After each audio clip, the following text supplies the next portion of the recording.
The tears aren't coming.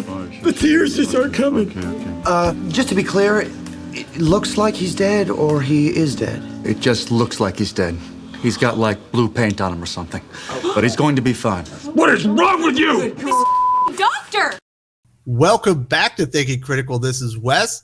Thought I would do a little behind the scenes, way back look at Heroes in Crisis. What I think is probably the most reviled comic story in modern history, at least within the last 2 or 3 years. Obviously, that was Tom King with Clayman primarily on art, but we did have a couple fill-in artists cover an issue here and there. And certainly there are a lot of reprehensible things that happen in this. Certainly the deaths of all the heroes. Wally West essentially becoming a serial killer, framing other people for the murders that he did, going ahead in time, trying to bring another his own body back to like frame other. There's a lot of crazy stuff in here that Tom King did. But really, if we look back at the events preceding it, how this thing came out, it's not exactly all Tom King's fault. Not everyone will be surprised they heard that one. And here to talk with me about that is the DC aficionado, the Batman expert himself, Josh McDonald. How you doing, Josh? I'm doing well, Wes. How are you? I'm doing fantastic. So there was a time when Tom King was not one of the most loathed comic writers in all of comics, and certainly not at DC. Batman was pretty hot. I think the wedding pretty much did him in. After that, he kills off Alfred, but we know that editorial interference is the reason Alfred stayed dead. He had intended for that to be a ruse by Psycho Pirate, and then the editor said, no, he's dead, and he had to kind of run with it. So we know that he's been screwed over by editorial interference in the past, Josh. Yeah. I mean, Tom King was kind of like this godsend that kind of graced comics there at first, and he had just one amazing book after another. That was just excellent. And then, he kind of had a very quick fall from grace. You mentioned the wedding. I agree. The Batman wedding kind of ruined things for him. You had the Alfred bit, which we know was editorial. You had the Nightwing bit with him getting shot in the head, which did not pan out the way King had pitched it and planned it. So again, something else that isn't his fault. And then you kind of have Hero in Crisis, which I completely agree with you, is probably the most loathed comic that has come out recently. And that's kind of what we're going to focus on in terms of how he started pitching it from what we saw from the site as early as 2017 and how those kind of conversations changed into early to mid 2018 and then before the book landed. So, yeah. So when he was pitching this idea, Tom King, he was going around, he was talking about this idea, this comic that he was going to come up. It was going to be 6 issues, and it was kind of be kind of a controlled little story. I believe it was originally called Sanctuary, and that's what people were kind of looking forward to when he first pitched the idea. Yeah, like a good year before anything was ever solicited, he had started talking at different comic conventions about this idea he had for something called Sanctuary. And he wasn't even talking about it as if it was its own book at that time. He was referring to it as just an element that was going to get introduced into the DC universe. And his whole thing was, when you're a superhero and you're doing what you do on a regular basis, nightly basis, and you're encountering heroes and seeing, death or just terrible acts of humanity on a constant basis, it will get to you. And he wanted to create the idea of the Sanctuary that the heroes had somewhere safe to go to either have counseling or just kind of like, I guess, reset themselves. And his whole context was that he wanted to have Sanctuary resemble like a veterans crisis center. And as dark and depressing as that may sound, his pitches at the time were that of hopeful pitches. Like his idea was that you have the Trinity and that they love these people and care for these people that are doing the same work as them. And they wanted to give them the tools and the benefits to not let these different tragedies they encounter, bring them down or make them bad. So he had this really just good, hopeful aspect of heroes coming together, heroes being with each other. And he compared this idea to Jeff Johns' realization that Green Lantern rings could be different colors, that like you could have this system here to help the heroes and actually unite the heroes, so all the heroes would come together and be like a unit for the world, for their cities, whatever it's going to be. So it was very different as how he originally pitched it to the product that we ended up getting. Now, there's a lot of things that are happening around this time. DC is going through a full-scale change. DC Universe Rebirth has happened. Jeff Johns is at the helm, and it feels like we are literally getting the best versions of all of our DC heroes in one shared universe. It was a breath of fresh air. Sales skyrocketed. It overtook Marvel as far as the market share leader for a while. The sales, of course, would dissipate eventually. Marvel was still outproducing DC on a very high scale as far as comic to comic. The fact that they took over even for a little while was somewhat of a miracle and a testament to how popular DC Universe Rebirth was. Unfortunately, the DC Films division within Warner Brothers was hitting some rough patches. There were some hits, some misses in there.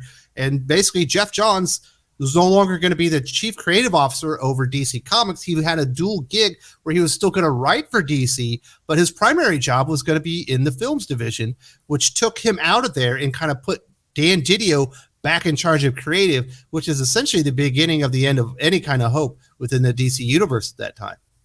Yeah, and you have to look at this holistically with Dan Didio's career and then Jeff Johns kind of stepping up into that leadership role. Like, one of Dan Didio's big like first actions was Identity Crisis when he came to DC, and that was the first step into like this kind of dark, grittier type storytelling, leaning into a little bit more of a realism aspect. And at the time, you had like the Dark Knight movie trilogies coming out, so it fit. Like it's kind of what people were wanting. Then you had the New 52, which started strong and then kind of fizzled out, and then you had DCU, which lasted like just a blimp of a second and totally bombed. And that's when you had Jeff Johns get pulled forward to take over DC Rebirth. And the whole thing with Rebirth was to bring back hope, So that should be very telling of what Didio was doing versus what Johns wanted to accomplish. And it was in the midst of this DC Rebirth run, focusing on hope, that Sanctuary first kind of started popping up in conversations. And that's where I talk about you have that hopeful spin to this issue, to this subject, which again sounds dark, it sounds dour, but there was a reason for it that was going to be hopeful. And then the film stuff kicked up. Batman v Superman performed solid at the box office but had negative feedback. Suicide Squad kind of faltered, and then you had Justice League falter, and that's when he was tied up with all of that stuff. But it was the negative feedback to Batman v Superman and Suicide Squad that pulled Jeff Johns in for changes. And that's what took him away from leading the comics.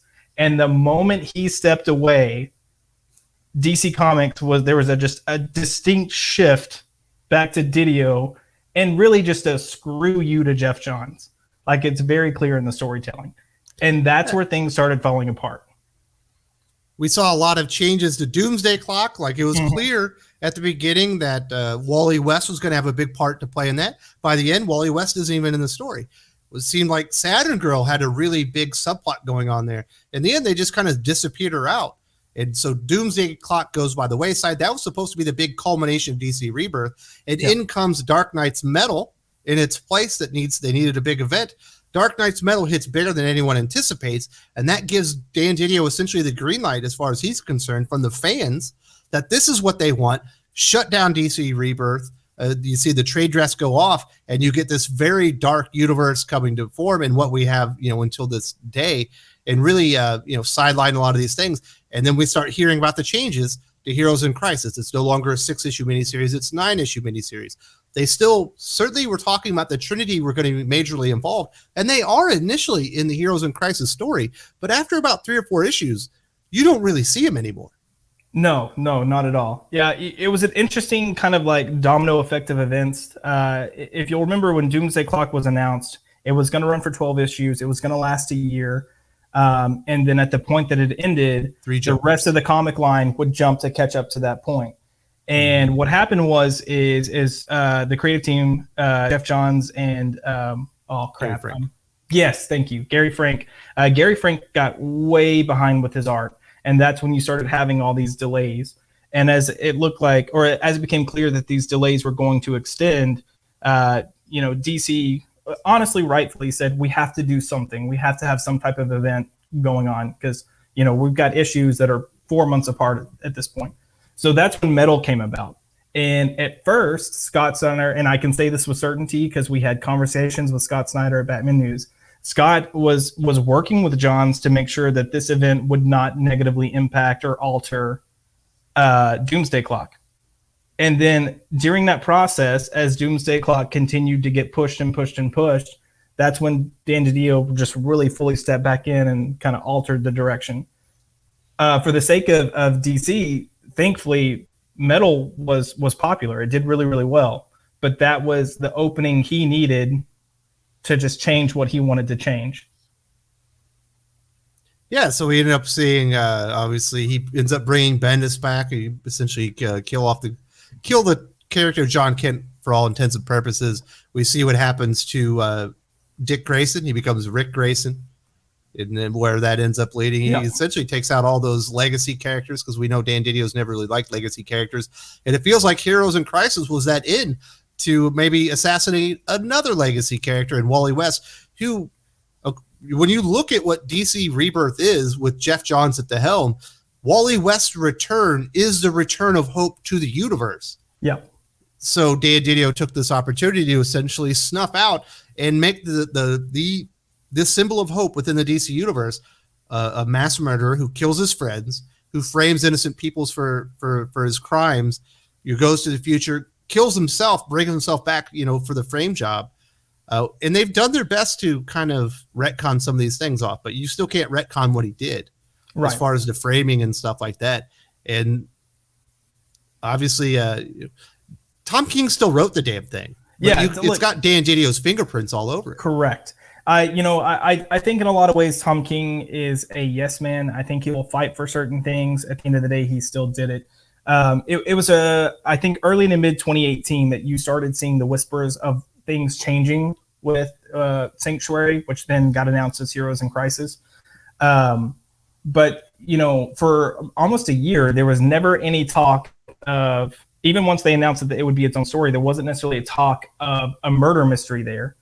And then as we got closer to the actual official announcement of the book and then the solicitation of the book, that's when you started hearing a lot about the murder mystery. And I will never forget being at SDCC in 2018. And we have, when we have press junkets every morning at 7 a.m. So for one morning, they were like, hey, we're not meeting in our typical press area. We're actually going to go over here. We're going to be on a boat. It was just out of the ordinary. So we got on a boat. We all got these robes. We got these little swag bags. You were in that photo op? Yeah. Oh my goodness. I didn't even see you, buddy.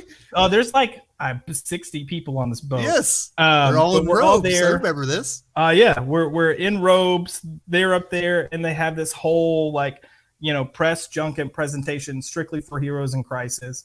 They're really laying on the aspect of it's going to be a murder mystery and, these different elements. And then I think it was either later that day or the next day, they actually had a panel and it was, I'm going to say it was Tom King, Josh Williamson, Jimmy Palmiotti, and Amanda Connor, along with Dan Didio. And they really kind of laid into Heroes in Crisis then and talking about it. And they brought up the murder mystery. And Tom was very quick to point out, he said he wanted a murder mystery. So, the one thing I said, well, you got to give me a list of who I can kill. And I got a list. So for me, that's very telling about what happened in this book. But, we talk about Tom King not being innocent. In this same panel, they started joking about characters that were going to die and all this stuff. And then out of nowhere, Dan Didio was like, I want to take a poll of the room. Who is a Barry Allen fan? And people raised their hands. And then it was like, who's a Wally West fan? And pretty much the same number of people raised their hands. And he goes, all right, well, let's compare. Who prefers Barry Allen and who prefers Wally West? So he did Barry Allen, and maybe 20% of the room raised their hands. And he's like, who prefers Wally West? And then the room overwhelmingly was Wally West. And then he just turned and he goes, oh, they're going to be pissed. And then they all laughed about it. So for them, it was a joke. But you could tell this conniving aspect was definitely there. And Tom King was just kind of the puppet in a lot of ways. Yeah, at one point I called Tom King and Brian Bendis Dan Didio's personal weapons of mass destruction. You just go in there and destroy characters. He wanted to destroy the Superman marriage, it was destroyed. You wanted to destroy the relationship with Superman and his son, that was destroyed. You know, you wanted to destroy Dick Grayson, one of the most relatable characters in all of DC Comics universe, so he doesn't make Batman look old. Okay, he's Rick Grayson, and he's very hateable. Let's put it that way. Want to destroy Wally West? Let's destroy him. We've had Roy Harper, who's been treated as bad as Wally West, if not worse. If you go back to Cry for Justice, he's back. You know, he's a fully functioning adult once again. Got to have a relapse. Got to kill him off, and it's very frustrating. And I don't think Tom King, you know, regrets doing any of this stuff. But I don't think, like you said, it's clear that these weren't all of his ideas of what Heroes in Crisis was supposed to be. And it wasn't even supposed to be a crisis event. No, I mean, from his perspective and what he was trying to do, no. And you know, one of the things that I feel bad about is even if you take out this murder plot, this murder mystery, and go just with the trauma that these heroes have, I feel bad because when he first started talking about this, he presented this in a way that he wants to introduce that these heroes have traumas, but focus on overcoming them and how they are heroic for moving past them. And you don't really get any of that back half in this book at all. You just have these miserable people that are suffering. Mm-hmm. And then you don't get that other aspect. So there is nothing hopeful here. There is nothing redeeming. And then you just have character assassination on top of it. And that's why this book is so loathed. I wish I could have seen what he wanted. And it still may have been bad. But I wish I could have seen what his original intention was played out. Because in the instances that we know where editorial interfered, he's come out and openly said, you know, my plan was A, B, and C. And the instance with Alfred and Nightwing, they were both so much better than what we got. So, well, the other thing about Heroes in Crisis that I found really frustrating is you get all these little 9-panel grids with heroes talking about, I guess they're having confessions, like they're on the Real World or something, right? While they're in Sanctuary. And almost every character that has a line in there feels like they don't even know who they are. Like, who is it? Hal Jordan. I don't even know what Will is. The character that forged a ring out of his own personal will. He doesn't know what Will is. I remember, I can't remember exactly what the line for Nightwing was, but I remember being furious when I read it. Yeah. There were moments where I felt like he landed well with characters, and like incredibly well, and then moments where he just missed the mark, just completely. My dog agrees. Parker, no. But it was there were so many things that went wrong, and it was just one after the other, after the other, after the other. And you had character assassination and characters just doing egregious things that they would never do, that you can't redeem them from, and then just things that characters shouldn't say or shouldn't get away with. If you'll remember, Harley Quinn beat the entire Trinity as if they were nothing.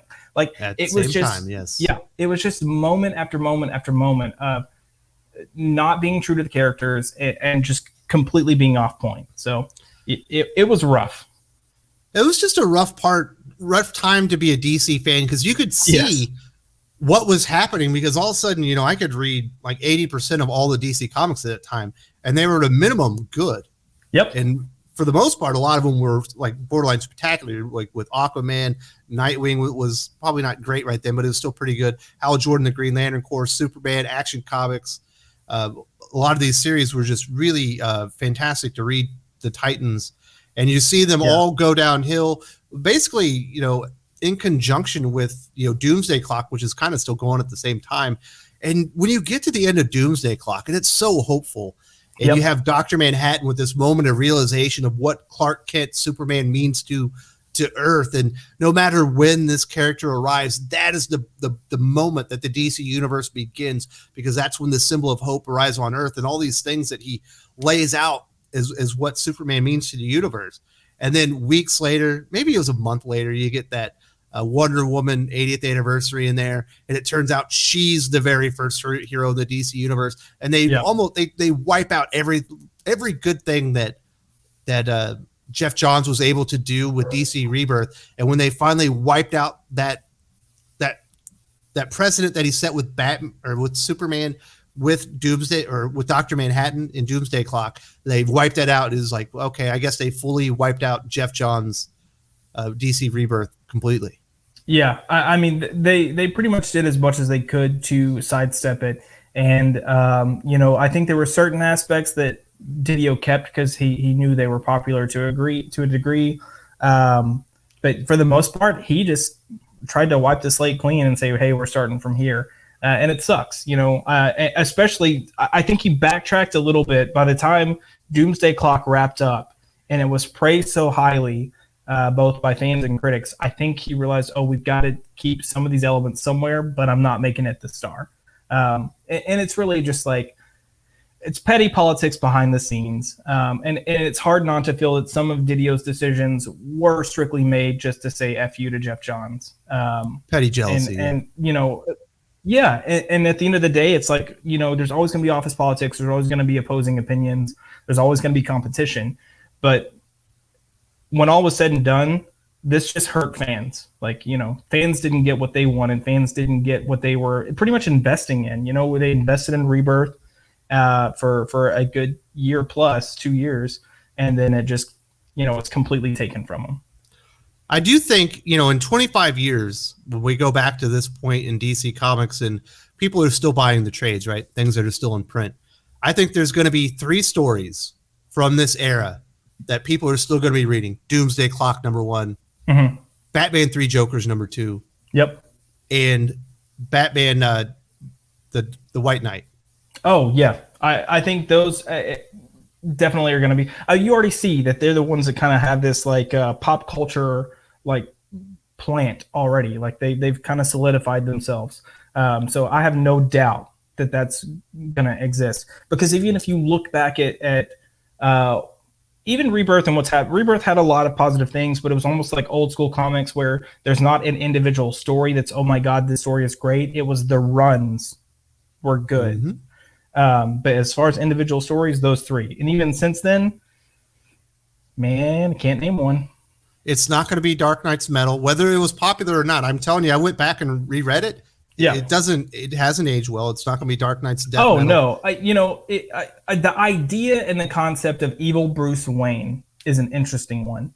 And that first round, you got it. But it's that same thing, kind of like what we have now with that speculator type thing. It's all these new characters all at once. They are kind of cool characters. I'll give them that. But then they're gone at the end of the story. So, and then they just did way too much with the Batman Who Laughs that they ruined that. Heroes in Crisis isn't going to be on there. Event Leviathan, like all the things that Dan Didio, like you got his fingerprints on. None of that stuff's going to be what comes out of this and is really remembered. It's all the things that essentially he kind of ruined. And then also White Knight, which is kind of its own little pocket universe, and where Sean Gordon Murphy is really paying homage, not only to kind of the Batman movies, but really the Batman animated universe. Yeah, where he talks about that a lot with with his manga inspired illustrations. You get all the Batmobiles and everything. And I refer to the White Knight. Yeah, I refer to the White Knight, especially that first book, as a love letter to Batman. And that's part of the reason that's going to stick around. But yeah, none of these other things, like you said, Heroes in Crisis, Metal, Death Metal, like none of that is going to be big and highly remembered. I mean, people will remember it. People will check it out. It'll have its fans. But the 3 you mentioned first are definitely going to outweigh and continue on with a greater legacy than these other books. And again, it's very telling of what was going on and what happened. I couldn't agree with you more, Josh. I do want to say thank you very much for coming in here, talking about some of the behind-the-scenes things that are happening around Heroes in Crisis, kind of leading up to it, why we got this atrocious story that everyone essentially hates across the board, and why it wasn't really supposed to be that way. Yeah,